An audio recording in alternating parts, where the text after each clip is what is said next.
Hi friends, എല്ലാവർക്കും നമസ്കാരം. നമ്മൾ ഇന്ന് ഡിസ്കസ് ചെയ്യാൻ പോകുന്നത് കറണ്ട് അഫയേഴ്സ് ആണ്. വളരെ ഇമ്പോർട്ടൻ്റ് ആയിട്ടുള്ള ചില കറണ്ട് അഫയേഴ്സ് ആയിരിക്കും നമ്മൾ ഇന്ന് കാണാൻ പോകുന്നത്. അപ്പൊ ആദ്യ ചോദ്യത്തിലേക്ക് പോകുന്നു. നിലവില് നെല്ലുൽപാദനത്തിൽ മുൻപിലുള്ള സംസ്ഥാനം ഏതാണ്? 2023-24 പുതിയ എക്കണോമിക് സർവേ പ്രകാരം ആൻസർ തെലങ്കാനയാണ്. നേരത്തെ പ്രകാരം ആൻസർ പശ്ചിമ ബംഗാളാണ്. ഓൾഡ് റിപ്പോർട്ടാണ് പലരും പഠിച്ചു വെച്ചേക്കുന്നത്. അപ്പോൾ ഇപ്പോഴത്തെ ചോദ്യം അനുസരിച്ച് ഉത്തരവ് എഴുതുക. നമുക്ക് തെലങ്കാന ഓപ്ഷനിലുണ്ടെങ്കിൽ പുതിയ റിപ്പോർട്ട് പ്രകാരമായിരിക്കും അവർ ചോദിക്കുന്നത്. അല്ലെങ്കിൽ വർഷങ്ങളായിട്ട് ചോദിച്ചുകൊണ്ടിരിക്കുന്ന ഒരു ചോദ്യമാണ് പശ്ചിമ ബംഗാൾ നെല്ലുൽപാദനത്തിൽ 1-ാം സ്ഥാനം എന്നുള്ളത്. അപ്പൊ അത് കൊടുക്കുക. ഇനി 2-ാം സ്ഥാനം ഇപ്പോൾ 1-ാം സ്ഥാനം തെലങ്കാന, 2 ഉത്തർപ്രദേശ്, 3-ാം സ്ഥാനമായി പശ്ചിമ ബംഗാൾ. ഇനി അടുത്ത ചോദ്യം, മൈക്ക ഉൽപാദനത്തിൽ മുന്നിലുള്ള സംസ്ഥാനം ഏതാണ്? മൈക്ക എന്ന് പറയുമ്പോൾ അഭ്രം എന്നാണ് മലയാളം. മൈക്ക എന്ന് ഇതിന്റെ ഇംഗ്ലീഷ് ടേമാണ്. രണ്ടും എക്സാമിന് ചോദിക്കാറുണ്ട്. ഈ അഭ്രം എന്തിനു ഉപയോഗിക്കുന്നു എന്നും എക്സാമിന് ചോദിക്കും. സ്വിച്ച് ബോർഡുകളുടെ നിർമ്മാണത്തിൽ അഭ്രം ഉപയോഗിക്കുന്നു. ലോകത്ത് അഭ്രം ഉൽപാദനത്തിൽ 1-ാം സ്ഥാനം ഇന്ത്യക്കാണ്. ലോകത്ത് അഭ്രം ഉൽപാദനത്തിൽ 1-ാം സ്ഥാനം ഇന്ത്യക്കാണ്. ഇപ്പൊ ചണം ഉൽപാദനത്തിൽ 1-ാം സ്ഥാനം ഇന്ത്യക്കാണ്. ചണത്തിന്റെ ഉൽപാദനത്തിൽ 1-ാം സ്ഥാനം ഇന്ത്യയാണ്. ഇനി ലോകത്ത് പാൽ ഉൽപാദനത്തിൽ 1-ാം സ്ഥാനം ഇന്ത്യയാണ്. നേരത്തെ അമേരിക്ക 1-ാമതും എരുമപ്പാലിൽ മാത്രം ഇന്ത്യയുമായിരുന്നു. എന്നാൽ ഇന്ന് പാൽ ഉൽപാദനത്തിൽ 1-ാം സ്ഥാനം ഇന്ത്യയാണ്. ചണത്തിൽ 1-ാം സ്ഥാനം. ചണത്തിൽ 1-ാം സ്ഥാനമുള്ള സംസ്ഥാനം പശ്ചിമ ബംഗാൾ തന്നെയാണ്. ഇനി മറ്റൊരു കാര്യം പറയാനുള്ളത്, നമ്മുടെ സ്റ്റീൽ ഉൽപാദനത്തിൽ ഇന്ത്യക്ക് 2-ാം സ്ഥാനമാണുള്ളത്. സ്റ്റീല് 2 ഉള്ളത്. ഇനി നേരത്തെയൊക്കെ പഞ്ചസാര ഉൽപാദനം ചോദിക്കുമ്പോൾ 1-ാം സ്ഥാനം ക്യൂബയായിരുന്നു. അങ്ങനെ ക്യൂബയ്ക്ക് പഞ്ചസാര കിണ്ണം എന്നൊരു പേര് കൂടി ലഭിച്ചു. എന്നാൽ പിന്നീട് അത് ബ്രസീലിനായി മാറി. അപ്പോൾ ബ്രസീലായി ലോകത്ത് തന്നെ പഞ്ചസാര ഉൽപാദനത്തിൽ 1-ാം സ്ഥാനം. നിരവധി തവണ എക്സാമിന് ചോദിച്ചു. ഒരു 5-6-7-8 വർഷത്തോളം എനിക്ക് തോന്നുന്നു ബ്രസീൽ തന്നെയായി. എന്നാൽ ഇപ്പോഴത്തെ സർവേ പ്രകാരം ഇന്ത്യ പഞ്ചസാര ഉൽപാദനത്തിൽ അല്ലെങ്കിൽ കരിമ്പ് ഉൽപാദനത്തിലൊക്കെ മുന്നിട്ട് വരുന്നുണ്ട്. 1-ാമതിലേക്ക് വന്നുകൊണ്ടിരിക്കുന്നു. കാരണം മെഥനോൾ എന്ന് പറയുന്ന ഇന്ധനമായിട്ട് നമുക്ക് ഈ പഞ്ചസാര കരിമ്പിനെ മാറ്റാൻ സാധിക്കുന്നു. അതുകൊണ്ടാണ്. പഞ്ചസാര ആയിരുന്നപ്പോൾ വലിയ വിലയൊന്നും ഉണ്ടായിരുന്നില്ല. പക്ഷെ ഇപ്പോ ഇങ്ങനെ മാറ്റാൻ പറ്റുന്നത് കൊണ്ട് ഇത് ഉപയോഗിക്കുന്നു. മൈക്ക ഉൽപാദനത്തിൽ 1-ാം സ്ഥാനമുള്ള സംസ്ഥാനം ആന്ധ്രാപ്രദേശാണ്. യുനെസ്കോ സംഗീത നഗരമായി തെരഞ്ഞെടുത്തത് ഗോളിയോറിനെയാണ്. സാഹിത്യ നഗരമായി തെരഞ്ഞെടുത്തത് കോഴിക്കോടിനെയാണ്. പഞ്ചസാര ഉൽപാദനത്തിൽ മുന്നിലുള്ള സംസ്ഥാനം ഉത്തർപ്രദേശാണ്. ഇന്ത്യയുടെ പഞ്ചസാര കിണ്ണം എന്നാണ് ഉത്തർപ്രദേശിനെ വിശേഷിപ്പിക്കുന്നത്. 109-ാമത് ഇന്ത്യ സയൻസ് കോൺഗ്രസ് വഹിച്ച വേദി ഉണ്ടായ നഗരമേത്? പഞ്ചാബാണ് 109-ാമത് ഇന്ത്യ സയൻസ് കോൺഗ്രസ് വേദി. 2024. 2023 108-ാമത് ഇന്ത്യൻ സയൻസ് കോൺഗ്രസ് വേദി നാഗ്പൂരാണ്. നാഗ്പൂർ കോളേജ് ആയിരുന്നു. നാഗ്പൂർ, മഹാരാഷ്ട്ര. നിലവിൽ കേരളത്തിന്റെ മനുഷ്യാവകാശ കമ്മീഷണർ ആരാണ്? നിലവില് മനുഷ്യാവകാശ കമ്മീഷണർ അലക്സാണ്ടർ തോമസ് ആണ്. എൻ അനിൽകുമാർ ലോകായുക്തയാണ്. ലോകായുക്ത. ഇനി കേരളത്തിന്റെ ആരാണ് ഹൈക്കോടതി ചീഫ് ജസ്റ്റിസ് എന്ന് ചോദിച്ചാൽ താൽക്കാലികമായിട്ട് നിയമിച്ചു വെച്ചേക്കുന്നത് മുഹമ്മദ് മുഷ്താഖിനെയാണ്. എന്നാൽ സ്ഥിരമായിട്ട് കേരളത്തിന്റെ 39-ാമത് ചീഫ് ജസ്റ്റിസ് ആയിട്ട് അപ്പോയിന്റ് ചെയ്യാൻ പോകുന്ന വ്യക്തി നിതിൻ ജംനാഥാണ്.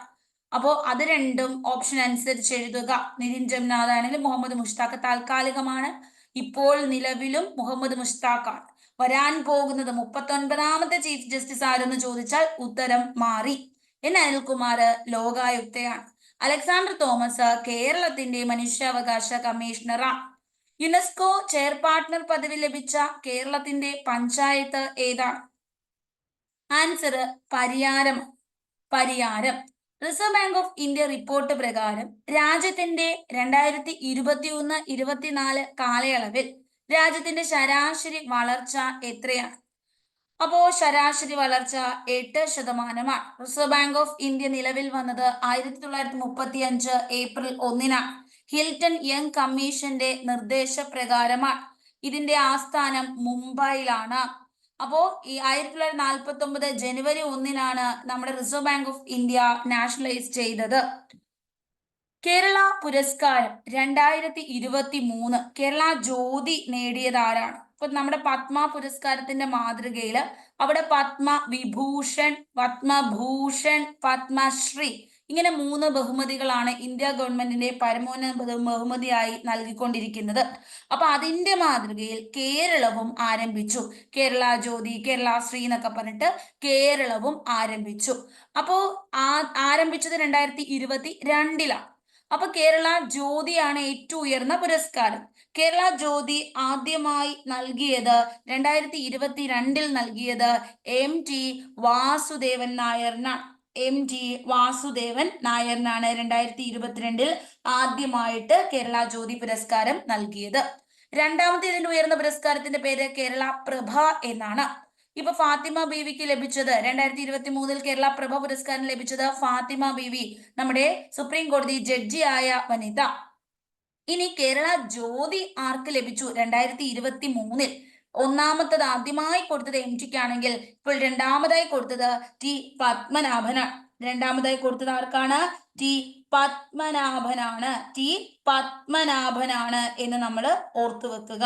ഓക്കെയാണ്, T പത്മനാഭൻ. ഇനി MT വാസുദേവൻ നായർക്ക് എന്നാണ് ജ്ഞാനപീഠം കിട്ടിയതെന്ന് ചോദിക്കാറുണ്ട്. 95 ജ്ഞാനപീഠ പുരസ്കാരം ഇദ്ദേഹത്തിന് ലഭിച്ചത് എന്ന് ഓർക്കുക. ക്ലിയർ ആണ്, വെരി ഇമ്പോർട്ടന്റ്. ഇനി പ്രഥമ നിയമസഭാ സാഹിത്യ പുരസ്കാരം നമ്മുടെ T പത്മനാഭന് ലഭിച്ചു എന്ന് കൂടി ഓർക്കുക. എനിക്ക് എന്റെ വഴി, കാലഭൈരവൻ, പ്രകാശം പരത്തുന്ന പെൺകുട്ടി, നളിനകാന്തി, എന്റെ കഥ, എന്റെ ജീവിതം ഇങ്ങനെ പല കൃതികൾ ഇദ്ദേഹം എഴുതിയിട്ടുണ്ട് T പത്മനാഭൻ. 96 ഗൗരി എന്ന കൃതിക്ക് കേന്ദ്ര സാഹിത്യ അക്കാദമി പുരസ്കാരം ലഭിച്ചു. അപ്പോ അതൊക്കെ നമ്മൾ ഓർത്തു വെക്കുക. T പത്മനാഭൻ. T പത്മനാഭന്റെ ഒരു സ്പെഷ്യൽ നോട്ട്സ് നമുക്ക് തരാം. T പത്മനാഭൻ, SK വസന്തൻ ഇങ്ങനെ ഇവരുടെ കുറച്ച് കൃതികളൊക്കെ നമ്മൾ പഠിക്കണം. MT യുടെ പഠിക്കണം. അപ്പോ P വത്സലയുടെ പഠിക്കണം. അതൊരു സ്പെഷ്യൽ നോട്ട്സ് ആയിട്ട് നിങ്ങളുടെ LDC എക്സാം 30 മുമ്പ് തന്നെ തരാം.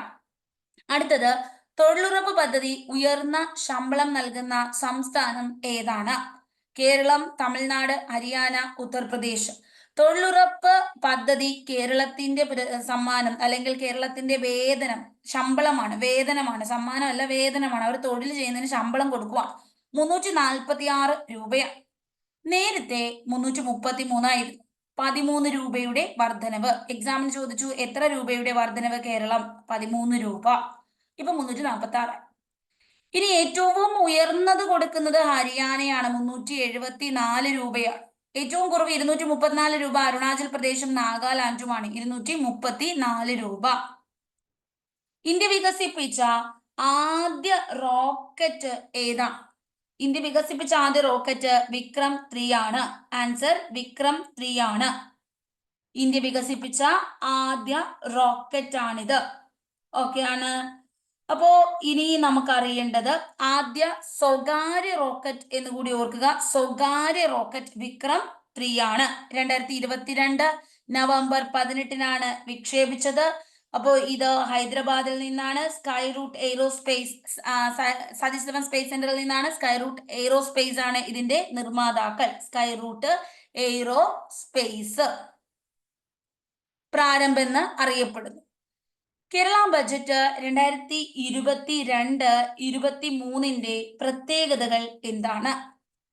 ഇത് KN ബാലഗോപാൽ അവതരിപ്പിച്ചു. കേരളത്തിന്റെ ആദ്യത്തെ ഡിജിറ്റൽ ബജറ്റാണ്.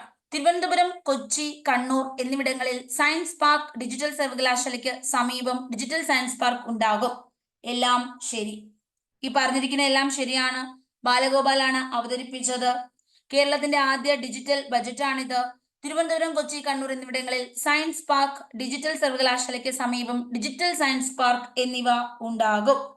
അപ്പൊ ഈ പറഞ്ഞിരിക്കുന്ന എല്ലാം തന്നെ ശരിയാണ്. ഓക്കെയാണ്.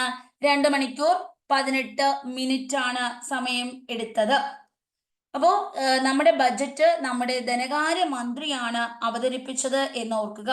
ക്യാൻസർ ചികിത്സയുമായി ബന്ധപ്പെട്ട പദ്ധതി ഗ്രീൻ ഹൈഡ്രജൻ ഹബ്ബ് തിരുവനന്തപുരം, കൊച്ചിയിൽ നിർമ്മിക്കും എന്നുള്ളത് മേക്ക് ഇൻ കേരള 2023-24 പദ്ധതി. കെ ഫോണിന് 2 കോടി രൂപ. പിന്നെ പരിസ്ഥിതിക്ക് മുൻതൂക്കം നൽകി. ഇതൊക്കെയാണ് മറ്റ് പ്രത്യേകതകൾ. ഗഗൻയാൻ പദ്ധതിക്ക് നേതൃത്വം നൽകിയ മലയാളി ശാസ്ത്രജ്ഞ ആരാണ്? ഗഗൻയാൻ പദ്ധതിക്ക് നേതൃത്വം നൽകിയത് VR ലളിതാംബിക. ഇനി 2022 മനുഷ്യനെ ബഹിരാകാശത്തെത്തിക്കുന്ന പദ്ധതിയാണ് ഗഗൻയാൻ. ഗഗൻയാൻ. അപ്പോ VR Lalithambika Malayali. 2022-23 corporation Swaraj trophy നേടി. മികച്ച കോർപ്പറേഷൻ ആരാണ്? മികച്ച കോർപ്പറേഷൻ തിരുവനന്തപുരമാണ്. 22-23 മികച്ച കോർപ്പറേഷൻ സ്വരാജ് ട്രോഫി പുരസ്കാരം തിരുവനന്തപുരത്തിന് കിട്ടി.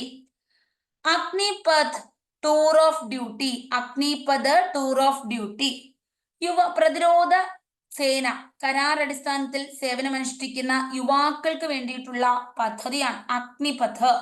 എത്ര വർഷത്തേക്കാണ് നിയമിക്കുന്നത്? 4 വർഷത്തേക്കാണ് അഗ്നിപഥില് സെലക്ട് ചെയ്യുന്നത്. 2023 India Africa international millet conference ആതിഥ്യം വഹിക്കുന്ന ഇന്ത്യക്കൊപ്പം സഹകരിച്ച രാജ്യം ആരാണ്? അപ്പോ നമ്മുടെ 2023 എന്ന് പറയുന്നത് അന്താരാഷ്ട്ര UN പറഞ്ഞത് മില്ലറ്റ് ഇയർ എന്നാണ്, ചെറുധാന്യ വർഷം എന്നാണ്. 2024 ഒട്ടക വർഷം എന്നാണ് പറഞ്ഞത്. അബൻഡൻസ് ഓഫ് മില്ലറ്റ് നമ്മുടെ ആരെഴുതിയതാണ്? Abundance of millet Modiji. ഇനി കെനിയാണ് ഇന്ത്യക്കൊപ്പം സഹകരിക്കുന്ന രാജ്യം. ഏത് രാജ്യമാണ്? കെനിയാണ് ഇന്ത്യക്കൊപ്പം സഹകരിക്കുന്നത്. ഓപ്പറേഷൻ ബോർഡർ സോഡ് അനധികൃത മയക്കുമരുന്ന് കടത്തലിനെതിരായി ഇന്ത്യ ഏത് രാജ്യവുമായി കൂടിച്ചേർന്ന് നടപ്പിലാക്കിയ പദ്ധതിയാണ്? ഓപ്പറേഷൻ ബോർഡർ സോഡ് എന്ന പദ്ധതി അനധികൃതമായി മയക്കുമരുന്ന് കടത്തുന്നു. അപ്പൊ ഇന്ത്യയും വേറൊരു രാജ്യവും കൂടി ഇത് ചേരുന്നു. ഇതിനെതിരെ ഓപ്പറേഷൻ നടത്തി. അമേരിക്കയും ഇന്ത്യയും തമ്മിലുള്ള ഓപ്പറേഷനാണ് ഓപ്പറേഷൻ ബോർഡർ സോഡ്. ഇനി 53ാമത് കേരള സംസ്ഥാന ചലച്ചിത്ര പുരസ്കാരത്തിന്റെ ജൂറി ചെയർമാൻ ആരാണ്? 53ാമത് കേരള സംസ്ഥാന ചലച്ചിത്രം, ഇതിന്റെ ജൂറി ചെയർമാൻ ഗൗതം ഘോഷാണ്. ആൻസർ ഗൗതം ഘോഷ്. സംസ്ഥാന ന്യൂനപക്ഷ കമ്മീഷൻ ചെയർമാൻ ആരാണ്? സംസ്ഥാന ന്യൂനപക്ഷ കമ്മീഷന്റെ chairman A Rasheed. Rasheed. Police മേധാവിയാണ് ഷെയ്ഖ് ദർവേഷ് സാഹിബ്. 2022 44ാമത് ചെസ് ഒളിമ്പ്യാഡിന്റെ വേദി എവിടെയാണ്? 22-ൽ 44ാമത്തെ ചെസ് ഒളിമ്പ്യാഡ് വേദി. ആൻസർ തമിഴ്നാട്. ആൻസർ തമിഴ്നാട്. തമ്പി എന്ന ചിഹ്നം ഓർക്കുക. ഇനി നമ്മുടെ വെൽക്കം ടു നമ്മ ഊര് ചെന്നൈ എന്നൊരു ഗാനം AR റഹ്മാൻ ചിട്ടപ്പെടുത്തി. സ്വർണം നേടിയിട്ടുള്ളത് ആരാണ്? ചെസ്സിലെ നിഹാൽ സരിന്. പിന്നെ D ഗുഗേഷിനെ ഓർക്കണം. ചെസ് താരങ്ങളെ ഓർക്കണം. മഹാബലിപുരം എന്ന സ്ഥലത്താണെന്ന് ഓർക്കുക. വനിതാ വിഭാഗം ഉക്രൈനാണ് നേടുന്നത്. FIDE പാകിസ്ഥാൻ. 44ാമത് FIDE പാകിസ്ഥാനാണ് സ്വന്തമാക്കിയത്. അപ്പോ ഉസ്ബെക്കിസ്ഥാനിലാണ് വനിതാ വിഭാഗം. ഉക്രൈൻ അവാർഡ് ജേതാക്കൾ. ഇനി 2022 കോമൺവെൽത്ത് ഗെയിം 1ാം സ്ഥാനത്ത് ആരാണ്? 2022-ൽ 22ാമത് കോമൺവെൽത്ത് ഗെയിം 1ാം സ്ഥാനം ഓസ്ട്രേലിയ. ബർമിംഗ്ഹാം ഇംഗ്ലണ്ടിലാണ്. ഇതിന്റെ മാസ്കോട്ട് എന്ന് പറയുന്നത് ഒരു ബുള്ളാണ്. പെറി എന്ന പേരിലാണ് ബുള്ള്. ഇതിന് മോട്ടോ ഉണ്ട്, ഗെയിംസ് ഫോർ എവ്രി വൺ എന്നാണ് ഇതിന്റെ മോട്ടോ. ഓക്കെ ആണ്. അപ്പോ നമ്മളുടെ കോമൺവെൽത്ത് ഗെയിമിനെ കുറിച്ചാണ് പറഞ്ഞിരിക്കുന്നത്. കോമൺവെൽത്ത് ഗെയിം ഉദ്ഘാടനത്തിന് PV സിന്ധു, അതുപോലെ മൻപ്രീത് സിംഗ്, അജിത് ശരത് കമൽ, നിഹാൽ സരിന്, ഇങ്ങനെ കുറെ പേര് പോകുന്നു. 22 സ്വർണം, 10 വെള്ളി, 23 വെങ്കലം. ഇതാണ് നമ്മൾ നേടിയത്. ഇനി നമ്മളുടെ സമാപന ചടങ്ങിൽ ആരാണ്? അജിത് ശരത് കമലും നിഹാൽ സരിനുമാണ് പതാക ഏന്തുന്നത്. അജന്ത് ശരത് കമൽ ഖേൽരത്ന ഓർക്കുക, പുരസ്കാര ജേതാവ്. പിന്നെ നിഹാൽ സരിൻ.